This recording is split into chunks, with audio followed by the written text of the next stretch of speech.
భార్యపై కోపంతో కసితీరా చంపిన గురుమూర్తి రిమాండ్ రిపోర్టులో సంచలన విషయాలు బయటకొచ్చాయి.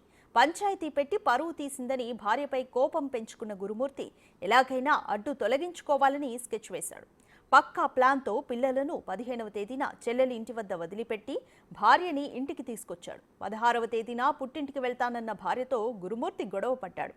తనని పుట్టింటికి ఎందుకు పంపడం లేదని మాధవి ప్రశ్నించగా వివాదం పెరిగి ఆమె గొంతు నులిమి చంపేశాడు. అదే రోజు భార్యను హత్య చేసి ముక్కలుగా చేశాడు.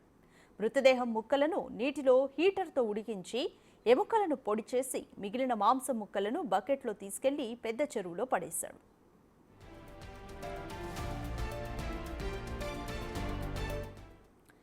మరోవైపు తమ కుమార్తె కనిపించడం లేదంటూ 18న మాధవి తల్లి పోలీసులకు కంప్లైంట్ చేసింది. భర్తతో గొడవపడి ఇంటి నుంచి వెళ్లిపోయిందని ఫిర్యాదులో పేర్కొంది. మిస్సింగ్ కేసు నమోదు చేసిన మీర్పేట్ పోలీసులు మాధవి ఆచూకీ కోసం తీవ్రంగా గాలించారు. ఇంటి సమీపంలోని సీసీ కెమెరాల ఫుటేజీలో గురుమూర్తి మాధవి కదలికలను గుర్తించారు. 15న మాధవి ఇంట్లోకి వెళ్లినట్లు సీసీ కెమెరాలో రికార్డైంది. 16న బకెట్తో ఇంటి నుంచి బయటకొచ్చిన గురుమూర్తి విజువల్స్ చూసిన పోలీసులు అనుమానంతో గురుమూర్తిని పలుమార్లు పోలీస్ స్టేషన్కు పిలిపించి ప్రశ్నించారు. భార్యను తానే చంపానని 28వ తేదీన మాధవి తండ్రికి గురుమూర్తి చెప్పగా వెంటనే పోలీసులకు సమాచారం ఇచ్చారు. గురుమూర్తిని అదుపులోకి తీసుకుని పోలీసులు ప్రశ్నించారు.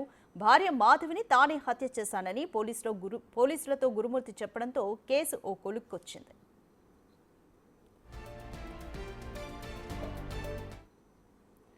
ఆధారాల కోసం చెరువులో గజ ఈతగాళ్లతో వారం పాటు మీర్పేట పోలీసులు వెతికించారు. చెరువులో మాంసం ముక్కలు పడేసేందుకు వాడిన బకెట్ లభ్యమైంది. ఇంటి చుట్టుపక్కల వారి సాక్ష్యాలను కూడా పోలీసులు సేకరించారు. హత్య జరిగిన మరుసటి రోజు గురుమూర్తి ఇంటి నుంచి కమురు వాసన వచ్చిందని చెప్పిన ఇరుగు పొరుగు వారు మాంసం ముక్కలు ఉడికిస్తున్నప్పుడు ఇంట్లో నుంచి వాసన వచ్చిందని పోలీసులకు చెప్పారు. తనకు కూడా ఏదో కాలిన వాసన వస్తోందని పెంట్ హౌస్లో ఉంటున్న రత్లావత్ పుష్ప చెప్పగా నాన్ వెజ్ కూర వండుతున్నానని గురుమూర్తి వారికి చెప్పినట్లు తెలుస్తోంది. భార్య మృతదేహాన్ని బాత్రూంలో ముక్కలు చేసిన గురుమూర్తి ఉడికించిన వ్యర్థాలను కమోడ్లో వేసి ఫ్లష్ చేశాడు.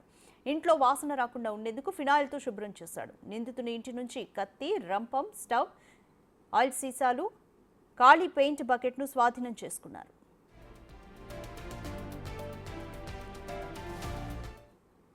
గురుమూర్తికి అతని చెల్లెలు సుజాత, తల్లి సుబ్బలక్ష్మమ్మ, తమ్ముడు కిరణ్ సహకరించినట్లు పోలీసులు చెబుతున్నారు.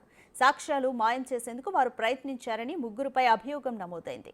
సూక్ష్మదర్శిని సినిమాను తలపించేలా సీన్లు ఉండడంతో పోలీసులు కూడా అవాక్కయ్యారు.